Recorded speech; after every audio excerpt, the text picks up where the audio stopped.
Damon, attack! Sarada and Sumire's lies are exposed and they will be killed by Damon. Boruto has returned to the hideout with Koji and it is revealed that Inojin has feelings for Himawari. Shikamaru is in big trouble. He will be removed as Hokage. Without further ado, welcome to chapter 26. I'm Nim without an E. Please help me fix the algorithm by liking this video. Thank you guys. The chapter begins with Inojin bringing honey, which is something Himawari likes. However, just as Inojin was about to leave Himawari's house and had taken only 3 steps away, a toad who turns out to be Koji appears in front of Inojin wanting to confirm something with him. A confirmation of whether Inojin really has feelings for Himawari. Although Inojin tried to avoid the question, Koji saw that Inojin's reaction couldn't lie. At this point, Koji invited him to go somewhere else, but if that was indeed Inojin's intention to protect Himawari. Hearing that this concerned Himawari, there was no longer any doubt in Inojin's mind. Loudly and confidently, it turns out we were all wrong.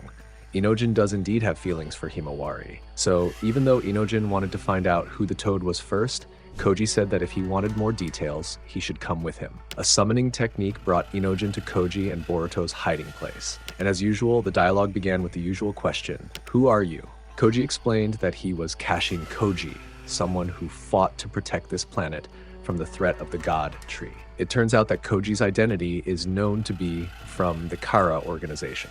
However, Koji insists that he is not trying to threaten him at this moment. But one thing is certain, there is no other way to escape.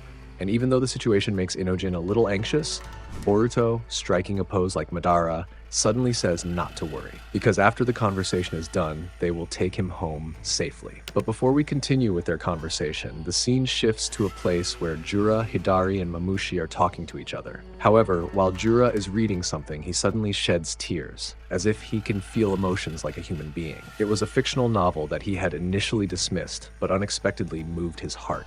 Hidari, who saw Jura's reaction, felt that it was something similar to what happened before Matsuri was completely destroyed. And sure enough, Jura confirmed that it was a mixture of emotions felt by Matsuri, who was connected to Konohamaru, starting from sadness, anger, and even love. But in the middle of the discussion, something interesting happened. Look at that bald guy who is actually focused on his adult magazine. And for your information, Bug is a character who does have an interest in things like that. You could even call it an addiction, but one thing can be concluded, that these tears are the result of all the emotions Matsuri feels.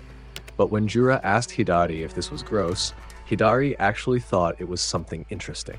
And also about love. To understand and control love, information is the most necessary thing. But with that statement, Mamushi actually feels that information is not really that special, because according to Mamushi's instincts about Aida, she is his target.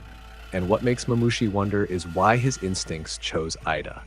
However, at this point, it seems that Mamushi understands his own instincts and the real reason behind them.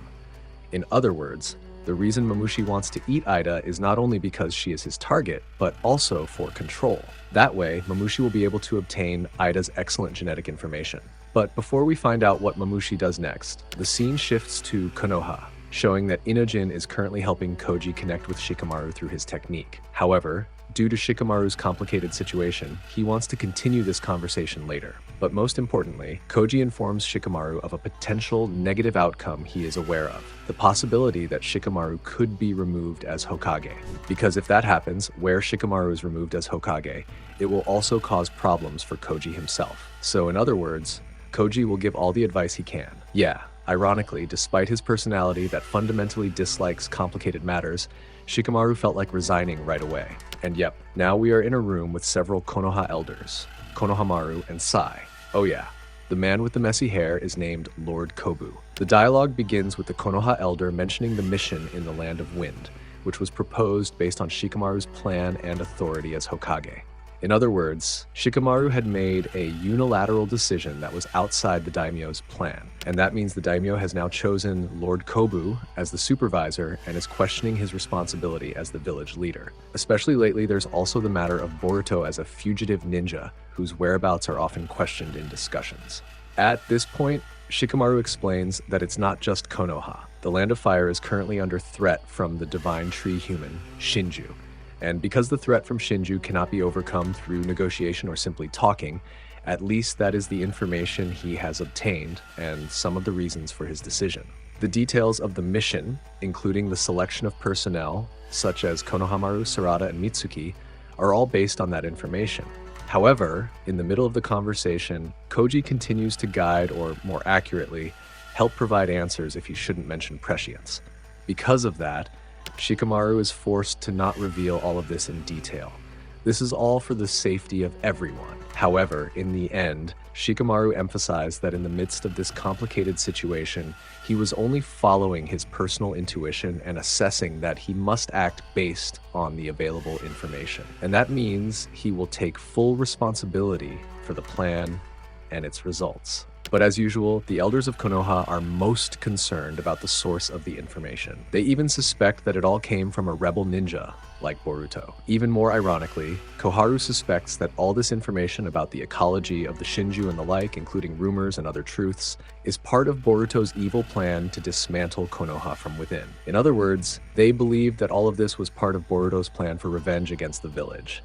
But hearing that this was an extreme or exaggerated perspective, Konohamaru tried to interrupt. However, Shikamaru stopped him. But since Koji was behind the conflict from the beginning, he suggested that Shikamaru let Konohamaru speak. That way, the focus of the conflict would shift to Konohamaru and not just Shikamaru. Konohamaru loudly said that Boruto had saved his life during this mission. Konohamaru also felt that this was not just a personal impression, but that it was a fact that he did not feel that Boruto intended to harm Konoha.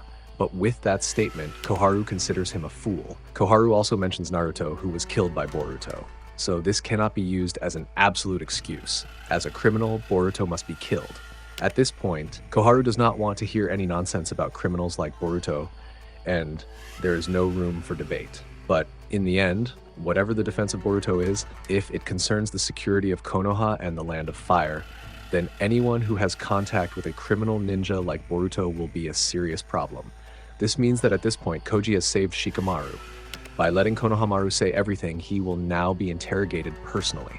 And that means there are no exceptions. Anyone who had direct contact with Boruto would be in trouble. Even Lord Kobu mentioned Boruto's interrogation in the previous chapter. With Boruto's escape, Lord Kobu suspects that there is a traitor who also assisted him in escaping, and in the worst case scenario, that person will be flush. Then the scene returns to the hideout. In this situation, they have committed a serious violation, but because Inojin has helped them, he is indirectly involved in this problem as well. On the other hand, since they were also being hunted, Koji said there was no choice but to take some unofficial actions. Even Boruto says that this is not the time to worry about rules. So in this situation, always use your common sense and do what you really need to do. Inojin was silent for a moment and said that he had also fought against Jura. So he understood. To protect everyone from monsters like Jura and to protect Himawari, what was needed was determination and strength. But in the middle of the conversation, it turns out that Koji already knew that Boruto had made a deal with Momoshiki. But Boruto calmly said not to worry. It's my duty to fulfill my role. Damn. But one thing was certain, that didn't answer the question, and Koji really disliked Boruto's attitude. But even so, Boruto tried to mention it, especially with the mission in the Land of Sand. With Yodo's death, Boruto was quite upset and said how many people should have died. Koji only explained that it was part of the most certain outcome for Sarada to awaken her MS. So Yodo's death was something Koji couldn't avoid, because that way it would prevent the worst possibility, such as more deaths in the future, from happening. Even Koji said that if there were still childish and ridiculous criticisms, he would listen. But at this point, Boruto seemed to give in and let Koji continue what should be continued. And finally, the dialogue between Shikamaru and Koji comes to a conclusion. Because of Koji, Konohamaru is currently being taken to the interrogation room. Shikamaru might be next. But for now, it's okay. Koji also wants to be contacted immediately if anything else comes up. For the sake of the next battle, Koji wants Shikamaru to continue being Hokage. And in a week from now, Mamushi will appear in Konoha, and Aida will be his target. Koji will explain some abilities and methods to deal with him.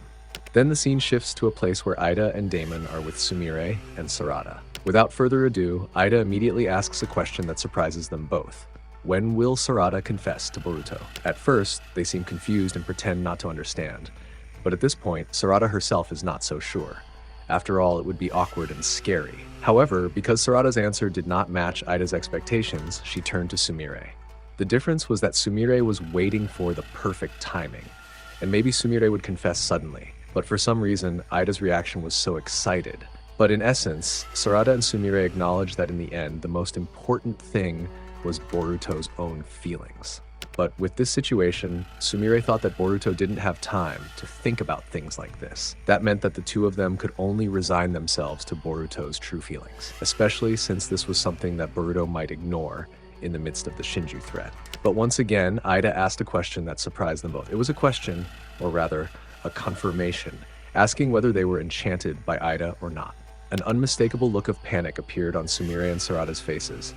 Even Damon, who was standing in front of them, showed a rather strange expression. But at this point, Sumire and Sarada remembered Shikamaru's warning to be careful not to get caught by Aida's abilities. In other words, that meant that technically they were in a position where they could even kill Aida. And also, if they were found out by Damon, there was no guarantee that they would survive. This meant that, indirectly, if Aida realized that something was wrong, especially with Sarada and Sumire talking about people they liked other than Aida in front of her. However, seeing Damon moving towards them, Sarada activates her MS, but it is useless. Damon instantly jumps behind them and tries to strangle Sarada and Sumire. The chapter ends with a threat that suggests Damon is truly beyond Sarada's capabilities. Damon even states that while Sarada's MS is something to be proud of, it's useless if she dies before using it. I can't say much except, where is Momoshiki? Yeah, I know he's the cover character for this chapter. But, well, that's just how it is. By the way, don't forget to read the official version on the 19th on Manga Plus. Thanks for watching, likes, and subs. I'm Nim without the E. See you on the 19th. Bye-bye, Data Bio.